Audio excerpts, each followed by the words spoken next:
Խաչատրյան, եթե հարցը հանում եք, տենց էլ ասեք։ Լրություն ձեր գործընկերների կողմից։ Հարցը Նիկոլ Փաշինյանին է ուղղված։ ԵԽԽ-ում ունեցած ձեր ելույթում դուք նշել եք ինչ-որ առումով 44-օրյա պատերազմը հիբրիդային պատերազմի մաս է, որի թիրախում Հայաստանի պետականությունն էր, Հայաստանի անկախությունը։ Անկախության հռչակագրի 35-ամյակի կապակցությամբ դուք ուղերձում ձեր համաոնչ մի միտք եք արտահայտել։ Ի վերջո, ինչու մինչև 20 թվականի սեպտեմբերը Հայաստանի Հանրապետությունը մեր կառավարությունը եսինքս չգնացինք զիջումների,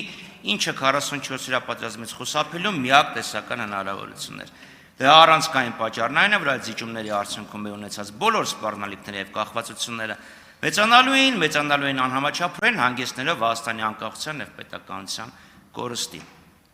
Սան էլ ավելացնենք ձեր այն պարբերական պնդումները, որ ոչ թե Արցախն է կորցրել, այլ Հայաստանն է գտել։ Հիմա եթե վերցանենք ձեր օգոստոսի ուղերձը, մասնավորապես կստացի, որ գիտակցաբար չկանխված եւ պարտված պատերազմը նպաստել է Հայաստանի անկախության ամրապնդմանը եւ պետականության հզորացմանը, որովհետեւ եթե լիներ զիջում, չլիներ պատերազմ կամ պատերազմը հաղթեինք, դա կարող էր հանգեցնել Հայաստանի անկախության եւ պետականության կորստին։ Հիմա հարցս, եթե պարտությունը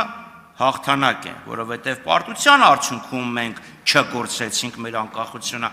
ապա ինչու են դատվում այն զինվորականները, որոնք ըստ այս իշխանությունների մեղավոր են պարտության մեջ։ Եվ օրինակ ինչու է ստեղծվել քննիչ հանձնաժողով, որի ոդիսականը ես չգիտեմ երբ է ավարտվելու։ Նիկոլ Փաշինյանը, Հայաստանի Հանրապետության վարչապետ, կպատասխանի ձեր հարցին։ Շնորհակալ եմ հարցի համար, պարոն Խաչատրյան, իսկ զինվորականները դատվում են, ինչքանով ես կարող եմ մեկնաբանել դատավարական process-ը քաղաքական դիտանկյունից, որովհետև ձեր մեկնաբանությունը ընդհանրապես իրականության հետ կապ չունի, այդ դրա համար են դատվում, որովհետև եթե ձեր մեկնաբանությունը իրականության հետ կապ ունենար, որևէ մեկը չէր դատվի։ Զինվորականները դատվում են այդ թվում այն պատճառով, որ այդ թվում ընդդիմության ներկայացուցիչները, ձեր գործընկերները զանգում էին սահմանին կանգնած զինվորականներին, ասում են այդտեղին չեք անում, եկեք Երևան գործը անելու։ Իսկ որ այդ ամեն ինչը թվարկեցիք, այդ թվարկածը ամբողջական չի լինի, եթե էլ են բաներ ասել։ Նախ պատերազմ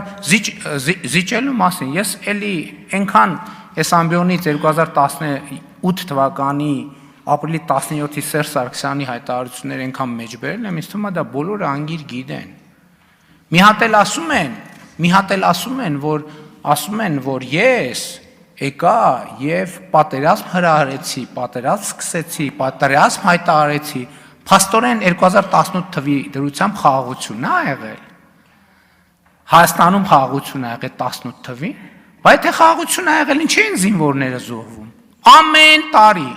տարի զոհվում, վիրավորվում։ Բայց թե խաղաղություն է եղել, ինչի են դիվերսիաներ տեղի ունենում։ Ամեն տարի։ Հաջորդը մի հատ կարևոր կոմպոնենտ ավելացնեմ։ Ասում եմ, այո, այս հիբրիդային պայքար եւ պատերազմ բանը տերմինը նոր է, մտեմ, ես թվում է, թե դա համակարգիչների բանի հետ է կապված։ Ես հարց եմ տալիս, ասում եմ, ժողովուրդ ջան, այն մեր հայրենասիրություն կոչվող հասկացությունը մեր գիտակցության մեջ ձևավորվել է այն գրքերի, ստեղծագործությունների, ֆիլմերի, նկարների վրա, որոնք ստեղծվել են խորհրդային գլավլիտի պայմաններում։ Մենք պետք է մեզ հարց տանք, այս ո՞նց է սենց ստացվում։ Ինչի է սենց ստացվում։ Եվ ես ասում եմ, այո, այդ ամեն ինչը եղել է հիբրիդային պատերազմ, որ Հայաստանը որպես պետություն երբեք գոյություն չունենա։ Եթե ավելի մանրամասն բացատրություններ են պետք այդ հարցի, ես խնդիր չեմ տեսնում, լսումներ կազմակերպեք հրապարակային, գամ մանրամասն ներկայացնեմ, ամեն բառ, ամեն տառը ինչից հետո է։ Ես զարմանում եմ մեր վրա, որ մենք հարց չենք տվել մեզ։ Այդ ոնց էր, որ Ստալինը Չարենցին բան էր անում, 37 թվին Չարենցին ու Բակունցին ոչնչացնում էր, 40 թվից հետո սկսեցին ստեղծագործություններ ձևավորվել, այդ շատ լավ էր մեր գործընկեր Թագուհի Ղազարյանը բան արել, նկատել, որ այդ նույն բանաստեղծություններում այդ ոնց է եղել, որ մինչև X թիվը եղել է Արագած, հետո մի X թվի դարել է Արարատ, այդ ոնց, ու հրատարակվել է դա, խորհրդային գլավլիտի պայմաններում, այդ ոնց, ես ասում եմ, մենք այս հարցերին պետք է անդրադառնանք, ոնց է եղել, որ Ստալինյան, Խրուշչովյան, Բրեժնևյան տարիներին ձևավորվել են ստեղծագործություններ, որոնք պայմանավորվել են հայրենիքի մասին մեր հասկացությունը, ոնց է եղել դա, կամ ուրիշ բան եմ ասում, մենք մեզ հարց չենք տալիս, մենք անկախ պետություն ենք, բայց դեռ հայրենասիրության մեր հասկացությունները տեղավորվում են այն գծագրի շրջանակներում, որը գծվել է Ստալինի, Խրուշչովի, Բրեժնևի օրոք, դուք չեք տալիս այդ հարցը, չեք տալիս, ինչու, որովհետև դուք էլ եք այդ հայրենասիրության մեխանիզմի մաս, նոր որ խոսում էիք, բա, այդ ոնց էր, որ խորհրդային միությունում հայրենիքի ձայն թերթ կար և Սփյուռքի հետ կապերի կոմիտե, այդ ինչով էր զբաղվում այդ Սփյուռքի հետ կապերի կոմիտեն, ինչով էր զբաղվում այդ Սփյուռքի հետ կապերի կոմիտեն, կարաք ասեք ինչով էր զբաղվում,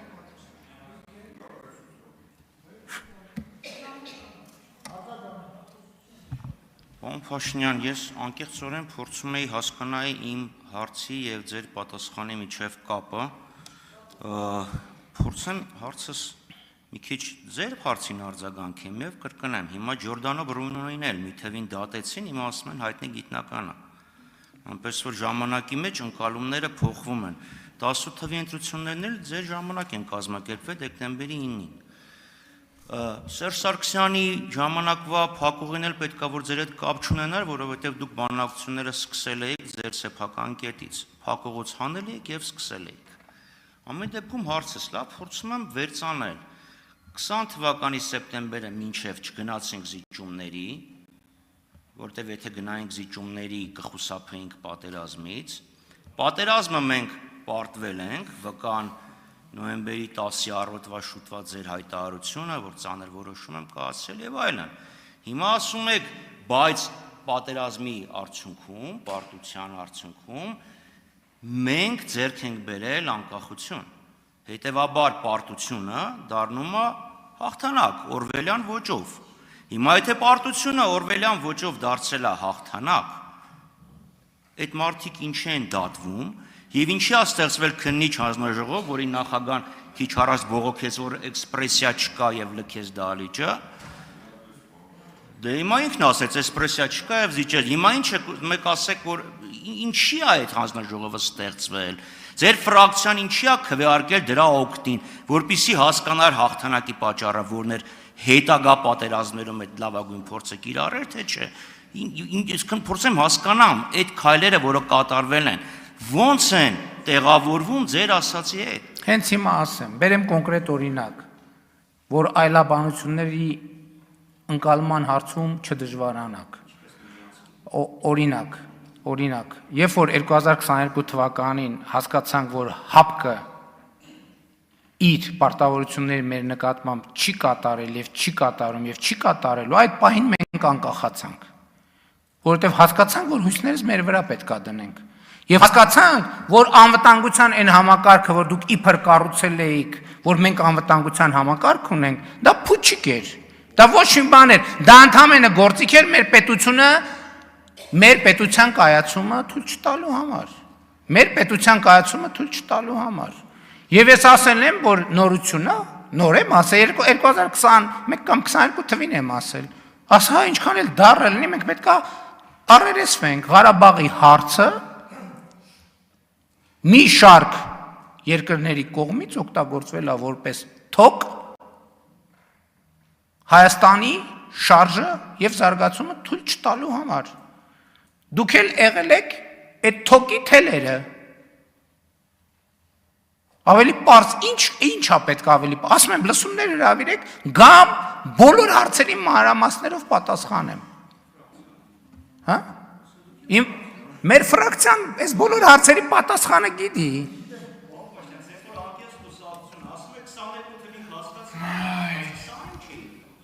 Ինչ։ Որովհետև 20-ին չենք հասկացել, որ այդ ամեն ինչը fake է։ Լավ, պարոն Խաչատրյան, հիմա 20-ին չենք հասկացել այդ ամեն ինչը fake է։ Որովհետև կար այդ թվում Հայաստանի քաղաքական լսեք, հələ եկեք մի հատ հետ գնանք 20 թվի պատերազմի բանը, ընկալումը մեր, չէ՞։ Ինչի մասին էր խոսքը, որ հապկին ոնց որ ճիշտ բանով չեն գրել, 4-րդ հոդվածի 3-րդ նախադասության 6-րդ բառով պետք է դիմեին, բայց 6-րդ նախադասության 4-րդ տողի 5-րդ բառով են դիմել, դրա համար ասենց պետքա գնալ պատվիրակությունը, ինքնաթիռը, սամալյոտը, հեռախոսը, տվեք, գնում ենք, փրկում ենք, էս ենք անում։ Այդ ամենն է, դուք այդ թոկի պարաններն եք։ Դուք այդ թոկի պարաններն եք, ձեր նախկին 3 այլևս բացահայտված, այսպես կոչված նախագահների հետ միասին։ Իրանք հո պետությունը առաջնորդելու համար չեն եղել։ Իրանք եղել են դրա համար, որ պետություն չլինի։ Եվ իրանք օրոք պետություն չի եղել, այլ իրանք թոկ են եղել Հայաստանի պետության կայացումը թույլ չտալու համար։ Եվ ես ասում եմ, եթե վիճարկող կա, իրանք իրեքով վիճարկում են, թողան հերիքա բաներից խոսան, ասում եմ եկեք գնանք ուղիղ եթերում, դուք լսում կազմակերպեք, հրավիրեք ձեր խմբակցություն ուղիղ եթերում, միայն ձեր խմբակցությունը, առավոտից իրիկու նստենք խոսանք, ինչ փաստեր ունեք, փաստարկներ ունեք, փաստաթղթեր ունեք, գաղտնի տեղեկություններ ունեք, բոլորը բացեք, գալիս եմ ինձ հրավիրեք ուղիղ եթերում քաղաքացիական պայմանագիր խմբակցությունից թող ներկա մարդ չլինի, դուք հարցաքնեք ինձ, տվեք ինձ բոլոր հարցերը։ Լերություն, պարոն Մանուկյան, չի եք խոսում տեղից։ Շնորհակալություն։